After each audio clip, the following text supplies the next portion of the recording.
Yes mga kasambayan, natin kita yan sa Kuban 8th Infantry Division yang kundi natagang kita ini kayo na mga kaistoryaan na Brigade Commander ng 803rd Infantry Brigade ngayon Colonel Oscar Lopez.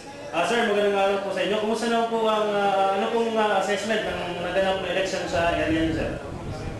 Sa area ng 803rd Brigade sa Northern Samar, I would say na generally peaceful and very successful yung conduct ng elections doon sa Northern Samar particularly.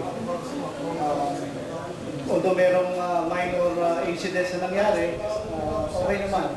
Generally peaceful and in fact, I would like to thank all the people sa Northern Samar for being vigilant sa lahat ng activities coordination namin. And I attribute the success of the elections hindi lang dun sa security forces but dun sa bawat agency or bawat isa na tumulong para maging successful in election.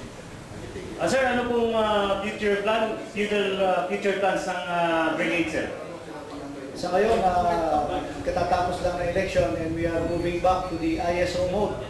Dahil alalahanin natin ang armed forces ay mayroong pang-target na gawing insignificant yung ating insurgency by the end of the first semester. So, ngayon nakatuon yung pansin natin sa goal na ito, and I have already directed my battalions and our operating units to intensify their operations towards this end.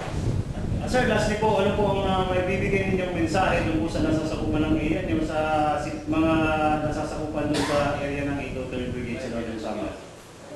Una nga, nagpapasalamat ako sa lahat ng mga tumulong sa amin, especially yung mga local government agencies, yung Philippine National Police, civil society, and yung lahat na, yung mga concerned citizens sa Northern Samar. At napanatili natin matahimik at matagumpay yung election. Because of their vigilance, yung concern nila para magsaksi dito, matagumpay naman natin na i-help yung election dito sa Northern Samar.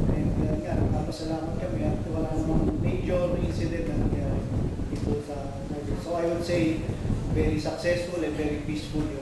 As compared to the previous elections, very peaceful yung election period sa Northern. Maraming salamat po, sir. Yes, mga sangkayan, mga kantuan, Brigade Commander ng 803rd Infantry Brigade nga ni Colonel Oscar Lopez. Tingnan din sa Kuban 8th Infantry Division, Inigo Jasper reporting.